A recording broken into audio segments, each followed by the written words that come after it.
لیکن آج کچھ باتیں قرآن کے حوالے سے اس پرفتن دور میں کہ جہاں ایک مسلم نام کا ایک فرقہ، چند گنڈے جوان لڑکے جو میڈیا پر آ کر معاذ اللہ رب العالمین قرآن کریم کی گستاخیاں کرتے ہیں، قرآن کریم کے پیجز کو پھاڑتے ہیں، اپنے جوتے کے نیچے رکھتے ہیں اور اپنی شیطانی حرکتوں کو بتاتے ہیں کہ ہم کس کی نسل سے ہیں۔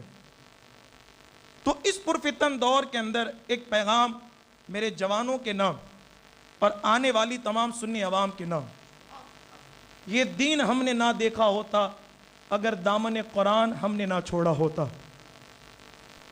ایک بات یاد رکھے، چاہے جتنے بھی کمینہ پن کرنے والے کمینے آ جائیں، لیکن قرآن کی حفاظت اللہ نے اپنے ذمہ کرم پہ لی ہے۔ آنے والے آئیں گے، گھٹیا حرکت کرنے والے کرتے رہیں گے، لیکن قرآن کے ایک حرف کو بھی وہ مٹا نہیں سکتے، یہ حقیقت ہے۔ میں آپ کو ایک بڑی پیاری بات بتاؤں، دنیا کی بہت سی کتابیں ہیں، آتی ہیں، چھپتی ہیں، چلی جاتی ہیں، لیکن مجھے بتاؤ دنیا میں کتاب پڑھنے والے بھی بہت ہیں، لیکن کسی کتاب کے ختم ہونے پر ایسا اہتمام نہیں کیا جاتا جو قرآن کے ختم ہونے پر اتنی بڑی محفلیں سجائی جاتی ہے۔ اور ایک بات بتاؤں آپ کو، دنیا کی کتنی بھی کتابیں ہیں، اگر آپ اس کو پڑھنے لگیں یا کسی سے آپ سننے لگے، مثال کے طور پر بھاونگر کے اندر ایک لائبریری ہے، وہاں ایک اچھے پڑھے لکھے انسان بیٹھے ہیں، ان کے پاس دنیا کی کوئی بھی کتاب موجود ہے، کسی بھی فن پر موجود ہے، اور آپ اس سے پڑھ رہے ہیں، ایک ہی کتاب ہے، سال کے شروع ہونے سے لے کر سال کے اختتام تک آپ اس کو سن رہے ہیں، سنا، ایک سال ختم ہوا، چلے دل نہ بھرا، لیکن دوسرے سال سنا، پھر بھی دل نہ بھرا، لیکن بالآخر 3 سے 4 بار جب ایک کتاب کو پڑھ لیا جائے، سن لیا جائے، دلچسپی ختم ہو جاتی ہے۔ 1450 سال ہو چکے قرآن کو نازل ہوئے،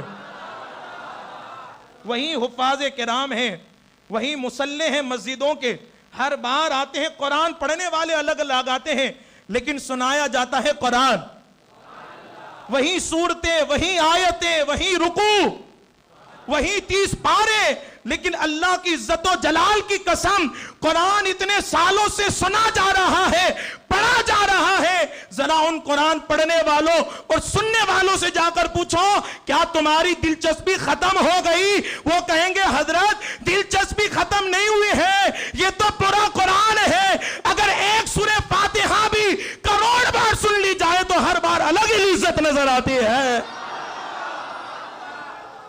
اللہ پاک نے قرآن کو یہ اعزاز عطا فرمایا ہے۔ ایک نئی بات آپ کے سماعتوں کے حوالے رکھنا چاہتا ہوں، اللہ نے فرمایا، ایک بات یاد رکھے، دنیا کی بڑے سے بڑے انسان کی لکھی ہوئی کتاب، اس میں شک کا احتمال ہے، اس میں غلطی کا احتمال ہے، لیکن اللہ نے اپنے حبیب کو جو قرآن عطا فرمایا اس کے لیے شروع میں ہی کہہ دیا، کیا؟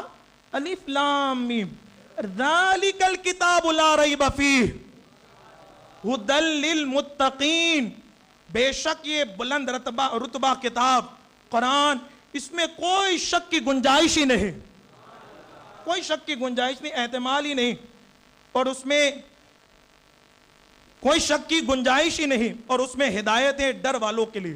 اب آؤ آپ کو اس آیت مبارکہ کے حوالے سے چند باتیں پیش کر کے میں اپنی گفتگو کو سمیٹ لوں، پھر انشاءاللہ خطیب بھاونگر آپ کی نظروں کے سامنے ہوں گے۔ اللہ نے فرمایا کوئی شک کی گنجائش ہی نہیں۔ بڑے بڑے گنڈوں نے کہا کہ قرآن میں یہ ہے، یہ ہے، یہ ہے، اور ابھی تھوڑے وقت سے پہلے ایک کمین آیا تھا جو کہہ رہا تھا کہ جہاد کی جو آیت ہے اس سے نکالو، اس کو نکالو۔ دیکھے قرآن کا اعجاز، وہ آیتیں نکالنا چاہتا تھا، اللہ نے اسے اسلام سے ہی نکال دیا، اور آج اس کا نام و نشان تک نہیں۔ قرآن کو مٹانے والے مٹ گئے، لیکن اللہ کی عزت و جلال کی قسم قرآن ایسی کتاب ہے کہ اس کے حرف تو دور کی بات ہے، زیر زبر کو بھی کوئی بدل نہ سکا، زیر زبر کو بھی کوئی بدل نہ سکا۔ اور ایک بات یاد رکھیں، یہ جتنے آپ سوشل میڈیا پر دیکھ رہے ہیں یہ کمینی حرکت کرنے والوں کو، جیسے ایکس مسلم جو فرقہ ہے اور اس کے علاوہ دوسرے بھی فرقے ہیں، یہود و نصارہ، قرآن کے حوالے سے بے ادبیاں اور گستاخیاں کر رہے ہیں. آپ دیکھ رہے ہیں یہ آج کل کا معاملہ نہیں میرے بھائیوں، یہ جب قرآن نازل ہو رہا تھا تب سے ہے. اور قرآن جب نازل ہو رہا تھا تو قرآن نے چیلنج بھی کیا، کیونکہ کفار مکہ اور عرب کے لوگ اپنی فصاحت پر ناز کرتے تھے کہ جیسا ہم عربی بولتے ہیں ویسا کوئی نہیں، اور ہماری عربی کے اندر کوئی ہمارا مقابل بھی نہیں. بڑا ناز تھا، بڑا گھمنڈ تھا، بڑا غرور تھا. اور ایسے ایسے شعرا کہ جب کسی کا انتقال ہو جاتا عرب کے اندر تو اس کے جو ہیں غم کے اندر جو شاعری لکھی جاتی تھی، اس کی شاعری کو تقریباً 2 سال تک لوگ بیٹھ کر پڑھا کرتے تھے اور اس پر رویا کرتے تھے. آپ دیکھیں بڑے بڑے شعرا گزرے، لبید اور اس کے علاوہ بہت سے شعرا جو عرب کے اندر گزرے، آج تک جو ہیں درس نظامی کی کتابوں کے اندر ان کے اشعار کو پڑھائے جاتے ہیں اور اس سے جو ہیں فن عربی ادب سکھایا جاتا ہے. دیکھیں آپ تو بہت سے شعراء تھے جن کو اپنی عربی پر ناز تھا.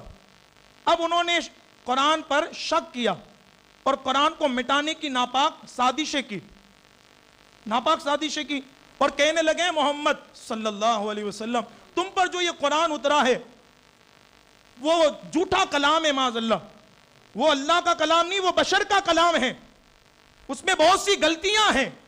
اب قرآن چیلنج پہ چیلنج کر رہا ہے کہ اے انسانوں، اے جناتوں، تم سب مل کر قرآن کے مثل لا سکتے تو لے آؤ. پہلے کہا لا سکتے تو لے آؤ، پھر کہا چلو وہ نہیں، ایک سورت بھی لا سکتے تو لے آؤ. چلو سورت نہیں، ایک آیت بھی لا سکتے تو لے آؤ. اور تم تو آیت کی بات کرتے ہو، ایک کلمہ بھی اگر لے آ سکتے تو لے آؤ. لیکن کوئی لا سکا نہیں. کوشش بھی کی کفار مکہ نے.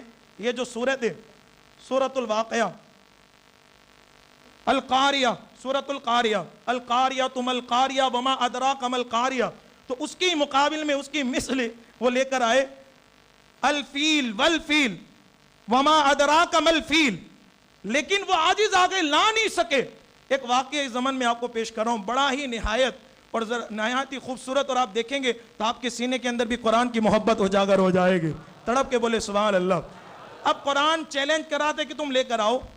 اب عرب کے بڑے بڑے گنڈے اور بڑے بڑے رئیس جمع ہوئے جو پیسے والے تھے. انہوں نے مشورہ کیا کہ پورے عرب کے اندر جو بڑے بڑے شعراء ہیں ان کو جمع کرو. سب کو جمع کر کے میٹنگ کی گئی.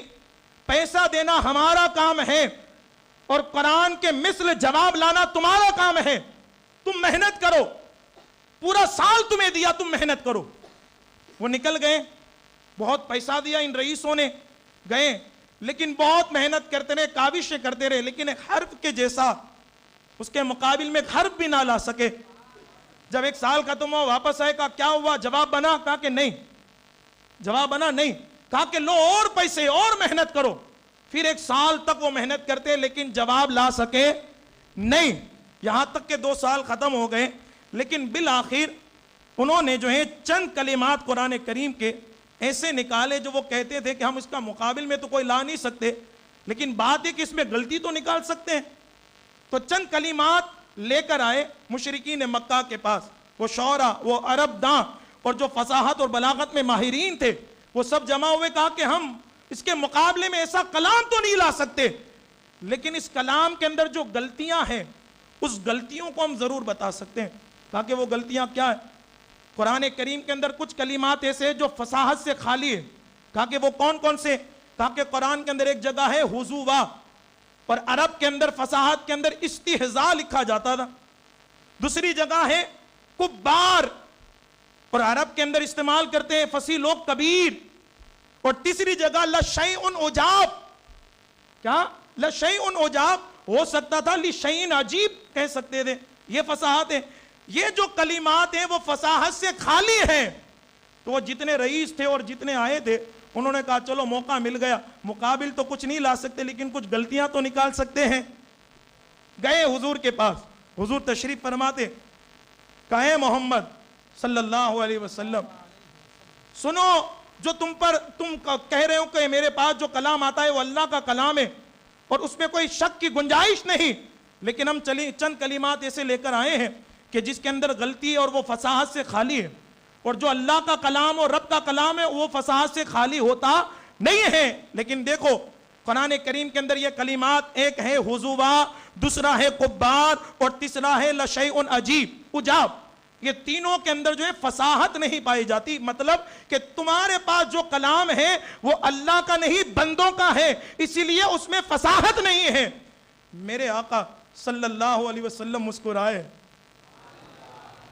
ادھر آجائے تشریف لے، حضور مسکرائے، کہا کہ تم فیصلہ کرانے کے لیے آئے ہو، بس اپنی گفتگو کو سمیٹ رہا ہوں، کہا فیصلہ کرانے کے لیے آئے ہو، غلطی نکالنے کے لیے آئے ہو، کہا ٹھیک ہے، تم نے یہ تمہارے کلمات پیش کر دیے، اب فیصلہ تو ہونا ہے کہ یہ فصاحت والے ہیں یا نہیں ہیں۔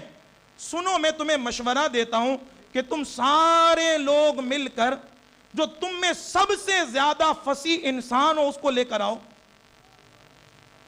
جو تم میں سب سے زیادہ فصیح ہو، جس کی فصاحت پر زمانہ ناز کرتا ہو، اس کو لے کر آؤ، تو پھر میں مان لوں۔ اگر وہ اس کا انکار کر دے تو جو ہے مکہ کے اندر ایک پہاڑی کے اوپر 96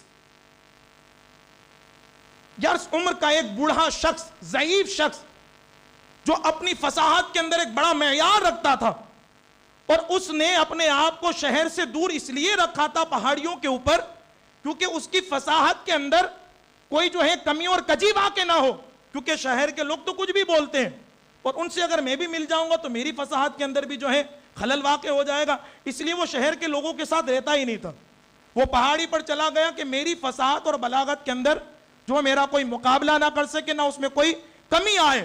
تو سارے مشرکین مکہ اس کے بعد جمع ہو کر گئے، کہا کہ چلو محمد عربی کے پاس، ہم چند سوال ان کے پاس لے کر گئے اور وہ فیصلہ کرنا چاہتے ہیں، تم چلو۔ اب وہ بوڑھے کو بتایا نہیں کہ کلمات کیا ہے، یہ نہیں بتایا کہ ہم نے حضوا، قبار، لشیء عجاب کے حوالے سے جو کہا ہے کہ یہ فصیح نہیں ہے، کچھ نہ کہا کہ چلیے۔ وہ بوڑھے شخص بھی چل دیے، حضور کی بارگاہ میں تشریف لائے۔ سرکار نبی کریم علیہ السلام نے جب اس بوڑھے کو دیکھا تو آ کر وہ فوراً بیٹھ گئے۔ پھر حضور نے کہا کہ اس طرف نہیں اس طرف بیٹھو، کہا کہ نہیں ادھر نہیں ادھر بیٹھو۔ پھر حضور کھڑے ہوئے اس طرف تشریف لے گئے، کہا کہ ادھر نہیں ادھر بیٹھو۔ اب بوڑھا تھا، سٹیا گیا، اس کا مزاج بوڑھا ہوتا ہے، جلدی گرم ہو جاتا ہے۔ جب حضور علیہ السلام اس کیفیت کو دیکھا کہ حضور نے کہا ادھر نہیں ادھر بیٹھو، ادھر نہیں ادھر بیٹھو، تو اس نے حضور کو مخاطب کرتے ہوئے کہا یا محمد اتتخذنی حضوا وانی شیخ قبار وان ھذا منکم لشیء عجاب۔ تڑپ کے بولے نا سبحان اللہ۔ یہ قرآن کا اعجاز دیکھیں، وہ لائے تھے فیصلہ کرانے کے لیے، اس کو فیصل بنا کر کہ بہت بڑا فصیح ہے جو اس کلمات کا انکار کر دے گا کہ یہ فصاحت سے خالی ہے۔ لیکن اعجاز قرآن دیکھے، حضور کا معجزہ دیکھے، وہ آیا تھا فیصلہ کرنے کے لیے، لیکن جب اس نے حضور علیہ السلام کو مخاطب کرتے ہوئے کہا یا محمد اتتخذنی حضوا وانی شیخ قبار وان ھذا منکم لشیء عجاب، حضور مسکرا کر کہنے لگے لو دیکھو فیصلہ ہو گیا، لو دیکھو فیصلہ ہو گیا۔ تم اپنے سب سے بڑے فصیح کو لے کر آئے، جو قرآن نے استعمال کیے الفاظ وہ تمہارا فصیح شخص بھی استعمال کر رہا ہے۔ یہ قرآن کا اعجاز ہے میرے بھائیوں، کوئی بھی زمانے کے اندر قرآن کا مقابل لا نہیں سکتا۔ بڑے بڑے شعراء جن کے قصیدے کی بڑی بڑی کتابیں لکھی ہوئی ہیں، اور اس دور کے اندر جن کے خوبصورت اشعار ہوتے جس کے اندر فصاحت اور بلاغت ہوتی، ان کے اشعار کو جو ہے کعبے کی دیواروں پر لٹکایا جاتا، اور جس کا مصرع، جس کا شعر سب سے زیادہ خوبصورت ہوتا اس کو کعبے کے دروازے پر لٹکایا جاتا، اور جب اس سے بڑھ کر کسی کا فصاحت والا ہو جا تو پھر اس کو ہٹا کر دوسرا لگایا جاتا۔ اور اسی اسنا میں سورۃ الکوثر انا اعطیناک الکوثر فصلی لربک وانحر ان شانئک ھو الابتر، یہ سورہ مبارکہ نازل ہوئی۔ حضور نے اپنے ہاتھوں سے تحریر فرمائی اور کہا کہ جاؤ کعبے کی دیوار پر لگا دو۔ سارے شعراء اور فصیح اور بلیغ بولنے والے جمع ہو گئے کہ یہ کس کا کلام ہے، کس میں اتنی ہمت ہے کہ جو اس نے یہاں لکھ دیا، یہاں لکھ دیا۔ تو جو سب سے بڑا شاعر تھا ان کے اندر، جو فصاحت اور بلاغت کے اندر جو ہے بہت بڑا درجہ رکھتا تھا، اور اس کی فصاحت اور بلاغت کی وجہ سے لوگ اسے سجدہ کیا کرتے تھے، وہ آیا جب اس نے دیکھا کہ لکھا ہے انا اعطیناک الکوثر فصلی لربک وانحر ان شانئک ھو الابتر، تو پھر اسی وزن سے لوگوں نے اسے کہا کہ تم اس کا جواب دے دو۔ تو وہ جواب نہ دے سکا، آخر میں لکھ دیا ما ھذا کلام البشر۔